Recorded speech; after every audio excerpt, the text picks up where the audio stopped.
लोकतंत्र में किसी को भरोसा नहीं है तो जनता के बीच में जाओ, इस्तीफा दे दे।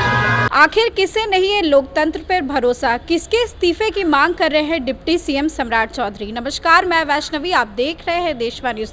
डिप्टी सीएम सम्राट चौधरी किसी के इस्तीफे की मांग कर रहे हैं, लेकिन आपको बताते हैं कि दरअसल किसका लोकतंत्र पर से भरोसा उठ गया है जो ऐसी बयानबाजियां कर रहा है। ये बयान राहुल गांधी को लेकर सामने आया है। राहुल गांधी बिहार पहुंचे, इस दौरान उन्होंने कई बड़े सवाल खड़ा किए। एक तरफ तो उन्होंने प्रधानमंत्री मोदी को टारगेट किया और कहा कि वो सरेंडर करने की उनको आदत है। प्रधानमंत्री मोदी को ट्रंप 11 बार बोल चुके हैं कि मैंने मोदी को सरेंडर करवाया, लेकिन प्रधानमंत्री ने कुछ नहीं कहा।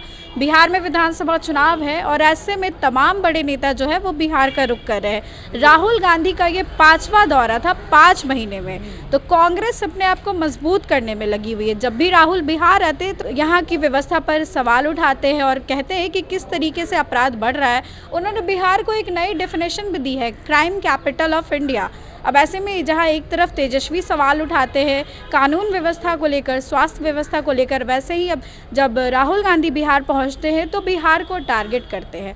और राहुल गांधी ने एक बड़ा बयान दिया चुनाव को लेकर के। राहुल गांधी कहते हैं कि जिस तरीके से महाराष्ट्र में फिक्स हो गया था चुनाव, वैसा ही बिहार में भी हो जाएगा। बिहार में भी कहीं ना कहीं चुनाव की फिक्सिंग कर दी जाएगी। अब ऐसा बड़ा आरोप राहुल गांधी की तरफ से लगाया गया। अब इसको लेकर के जब डिप्टी सीएम सम्राट चौधरी से सवाल किया गया तो सम्राट चौधरी साफ तौर पर इस्तीफे की मांग करने लगे और कहते हैं कि अगर लोकतंत्र में भरोसा नहीं है तो फिर इस्तीफा दे दे, फिर क्या ही राजनीति करनी। तो सबसे पहले हम आपको डिप्टी सीएम सम्राट चौधरी का वो बयान सुनवाते हैं। यदि लोकतंत्र में किसी को भरोसा नहीं है तो जनता के बीच में जाओ, इस्तीफा दे दे। जितनी उनकी सरकारें हैं वो इस्तीफा करके जाए चुनाव में, कोई दिक्कत नहीं है, चुनाव में हम लोग लड़ेंगे। तो आपने सुना कि वो साफ तौर पर कह रहे हैं कि लोकतंत्र में अगर भरोसा नहीं है अगर तो फिर जनता के बीच में क्या ही जाना, राजनीति क्या करनी। एक तरफ से उनका कहना है कि अगर भरोसा नहीं है तो फिर इस्तीफा दे दे और घर पर बैठे। अब आपको बता दें कि बिहार में विधानसभा चुनाव होने वाले हैं। अब ऐसे में तैयारियां तेज़ हो रही है, सभी पार्टी अपनी तैयारी कर रही है। महागठबंधन की ओर से पूरी तैयारी की जा रही है। कभी वीआईपी कोई बड़ा सम्मेलन करते हुए नज़र आती है।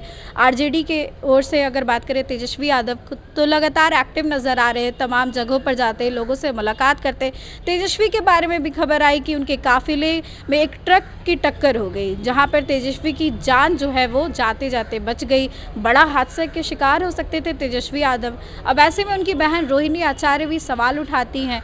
जब एक तरफ बिहार को टारगेट किया जा रहा है और कहा जा रहा है कि कुशासन की सरकार चल रही है, यहाँ पर कुछ भी नहीं हो रहा है अच्छा।